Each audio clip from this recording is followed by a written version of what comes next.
टनकपुर के जंगलों में लाडो चिड़िया अपनी मौसी मीनू के साथ रहती थी। बचपन में ही लाडो चिड़िया की माँ की मृत्यु हो जाती है, जिससे कि वह पूरा समय अपने मौसी मीनू के साथ ही बिताती है। लाडो चिड़िया और उसकी मौसी गर्मियों में तरबूज की खेती करते हैं। दोनों ने बहुत ही परिश्रम किया और लाडो पौधों को पानी देती, उसकी मौसी खेतों की देखरेख करती। धीरे धीरे समय बीत जाता है और अब तरबूज की खेती पूरी हो गई थी। लाडो चिड़िया और उसकी मौसी ने खेत पर इतना अधिक समय दिया कि उनके फल बहुत ही अच्छे और स्वादिष्ट हुए। उधर कालू कौवा और उसकी पत्नी रानी कौवी ने भी तरबूज की खेती की, लेकिन दोनों केवल तरबूज के पेड़ लगाकर खेत को ऐसे ही छोड़ देते हैं, जिससे कि उनके खेत में नमी नहीं आ पाती और वह केवल खेतों की गुड़ाई करते, जिससे कि उनके फसल बिल्कुल भी अच्छे नहीं हुए। लाडो चिड़िया अपने तरबूज को लेकर मंडी में बेचने के लिए निकल जाती है और उसके फल इतने मीठे होते हैं कि उसे उन फलों के बहुत अच्छे दाम मिलते हैं और लाडो चिड़िया उसकी मौसी बहुत ही खुश हो जाते हैं।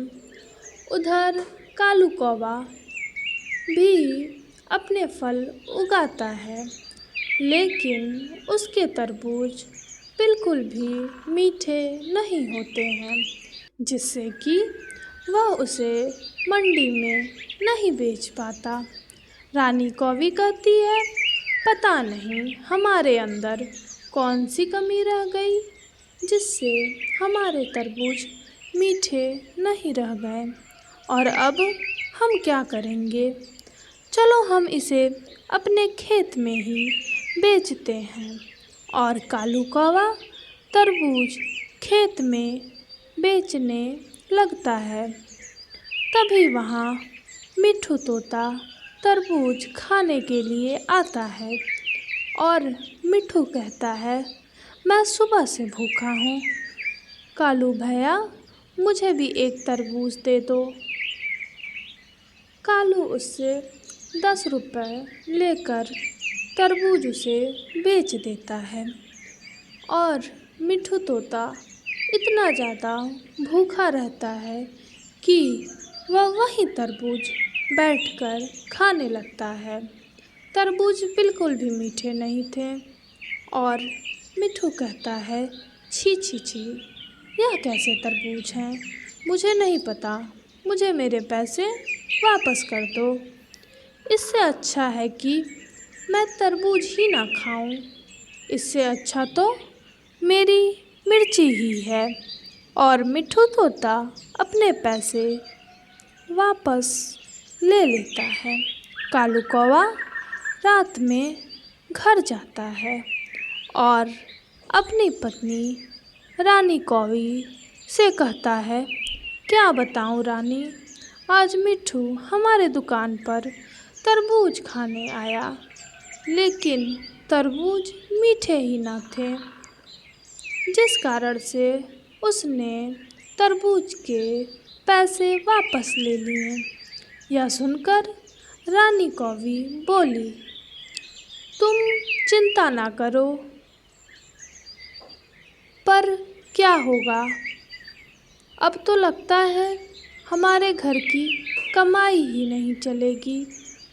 क्यों ना तुम आज मेरे मामा के घर चले जाओ, वह विभिन्न प्रकार के केमिकल रखते हैं जिससे कि हमारी कोई मदद हो जाएगी। और कालू कौवा उसी रात मामा के घर के लिए निकल पड़ता है और वह मामा के घर पहुंच जाता है। कालू कौवा मामा का दरवाज़ा खटखटाता है। मामा कहते हैं, कौन है इतनी रात को? इस पर कालू कौवा बोला, मामा मैं रानी कौवी का पति हूँ।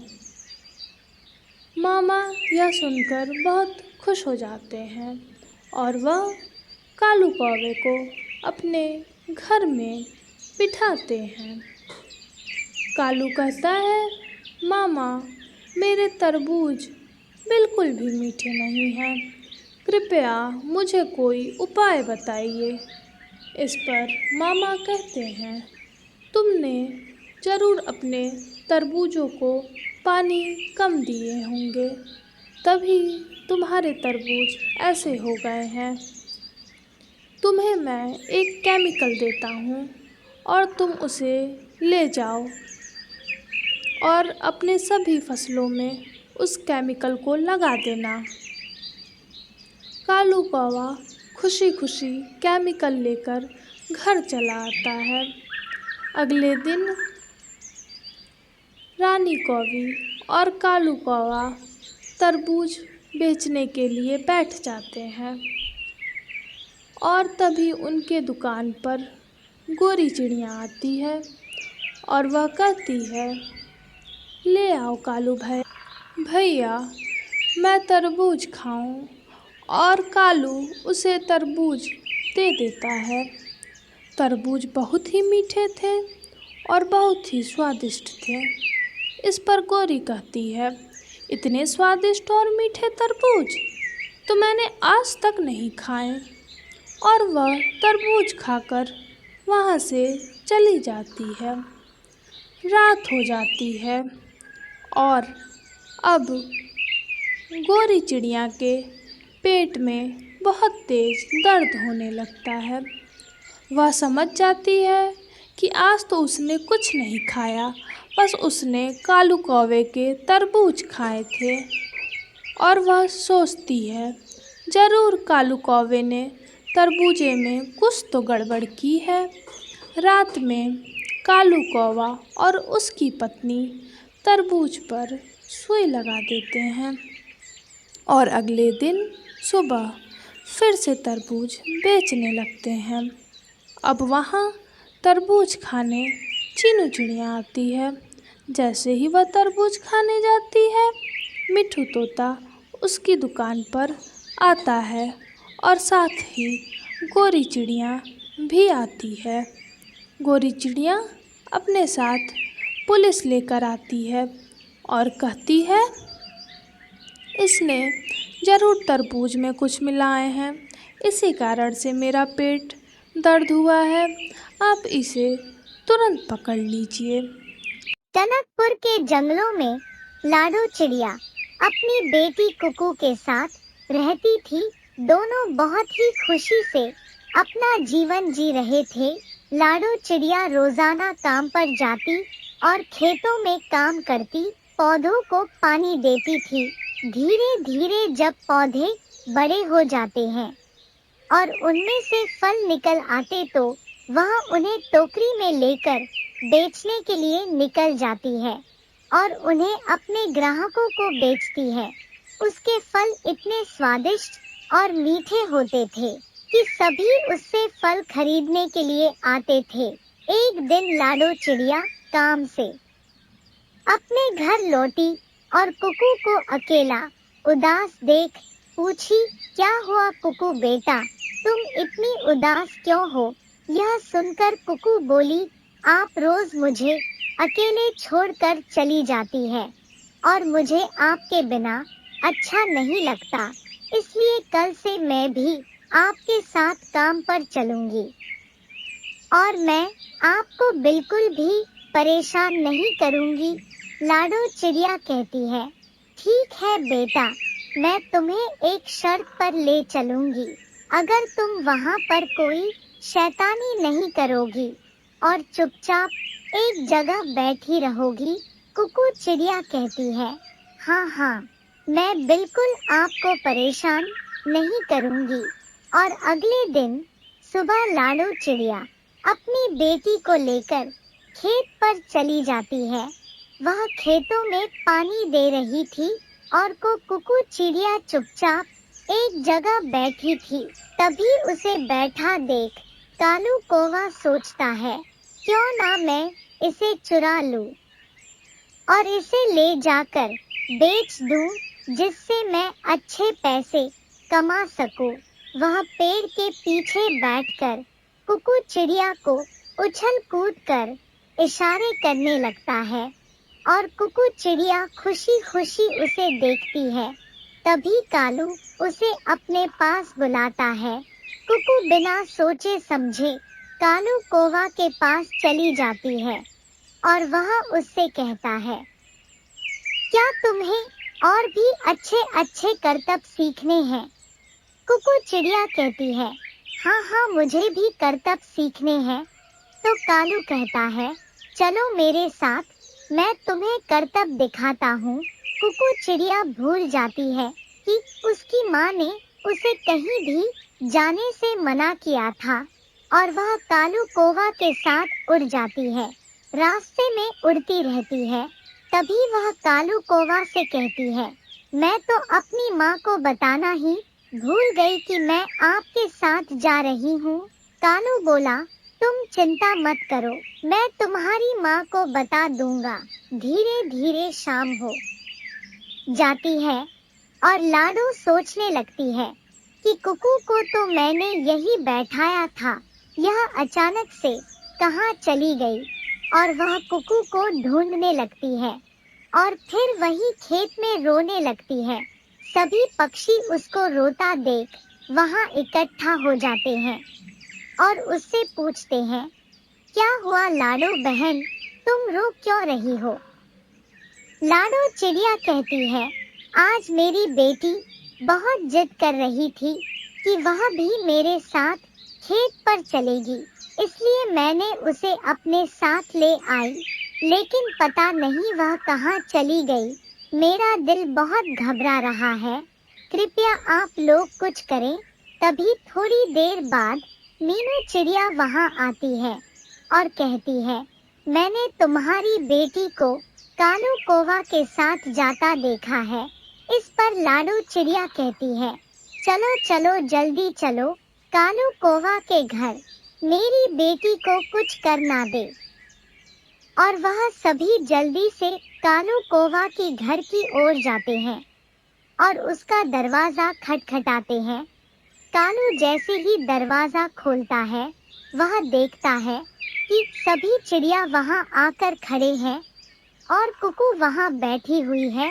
तभी लाडो कहती है, तुम मेरी बेटी को मुझसे बिना पूछे यहाँ कैसे ले आए? कालू कहता है, मुझसे गलती हो गई, मैं तुम्हारी बेटी को शहर में बेचने के लिए ले जा रहा था, मुझसे बहुत बड़ी गलती हो गई, मुझे माफ कर दो, अब ऐसी गलती दोबारा नहीं होगी। कालू कौवा के पास 2 बेर के पेड़, 2 सेब के पेड़ और एक बड़ा सा खेत था। उसने अपने पूरे जीवन में परिश्रम करके इतनी कमाई की थी। कालू कौवा और उसकी पत्नी रानी कौवी साथ में बैठे हुए थे। तभी कालू कौवा कहता है, अब हमारे बच्चे बड़े हो गए हैं और अब हमें उनकी शादी कर देनी चाहिए। कालू कौवा का एक बेटा जग्गू था। वह दिन भर केवल घूमता था और अपने पिता के काम में कभी मदद नहीं करता था।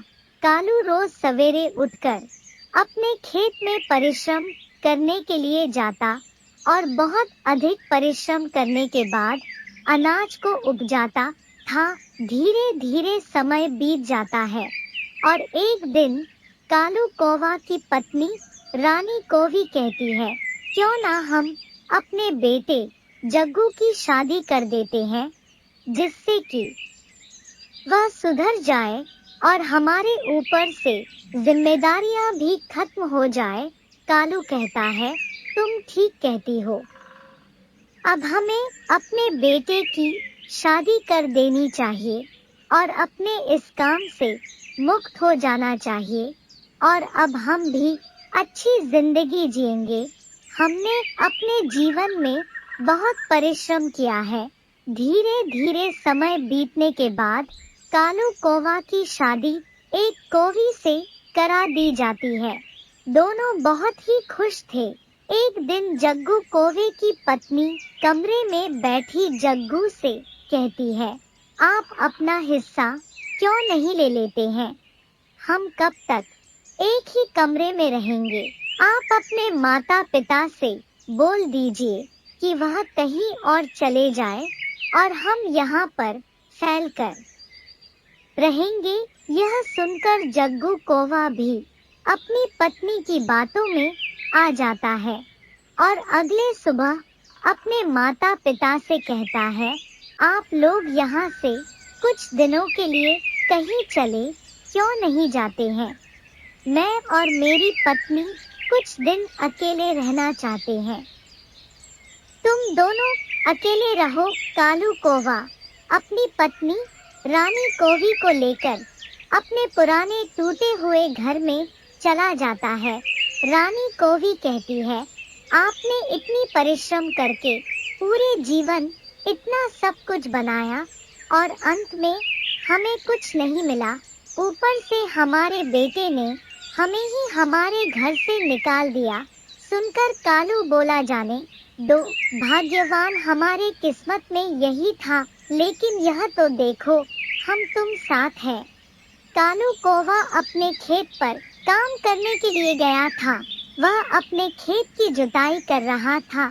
तभी उसे लाडो चिड़िया वहां आकर कहती है, सुनते हो कालू भैया, रानी कौवी बहुत बीमार है और वह बिल्कुल भी चल नहीं पा रही है। सुनकर तुरंत कालू अपने घर आता है और रानी कौवी बिस्तर पर पड़ा देखता है। बहुत परेशान हो जाता है। रानी की मृत्यु हो जाती है।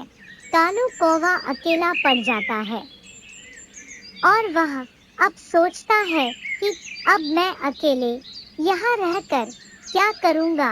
अब मैं अपने बेटे बहू के साथ रहूँगा। कालू बाहर से अपने बेटे बहू का दरवाजा खटखटाता है और कहता है, मुझे कुछ खाने के लिए दो, मैं बहुत भूखा हूँ। इतने पर जग्गू कौवा की पत्नी कहती है, खाना तो बहुत थोड़ा सा है, तुम जाकर अपने पिता से बोल दो कि कल आकर खाना खा लेंगे, आज खाना खत्म हो गया है। जग्गू बाहर जाता है और अपने पिता से कहता है, खाना तो बहुत स्वादिष्ट बना था, लेकिन आपको थोड़ी देर पहले आना चाहिए था, खाना खत्म हो गया है। यह सुनकर उदास कालू वहां से चला जाता है और मन ही मन कहता है, रानी कौवी तुम मुझे छोड़कर क्यों चली गई? तभी एक दिन जग्गू कौवे की मौसी मीनू चिड़िया उसके घर आती है और कहती है, क्या हुआ जग्गू, तुम्हारे पापा कहाँ हैं? इस पर जग्गू बोला, होंगे कहीं खेत में काम कर रहे होंगे। तभी मीनू मौसी बोलती है, तुम्हारे पिता ने बहुत परिश्रम करके तुम्हें पाला है। वह बिना खाए पिए रहता था, लेकिन तुम्हारा पेट पालता था।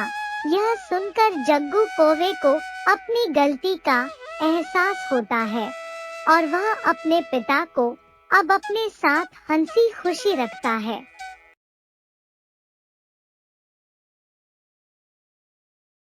इस वीडियो को लाइक करें, हमारे चैनल को सब्सक्राइब कर बेल आइकन जरूर प्रेस करें।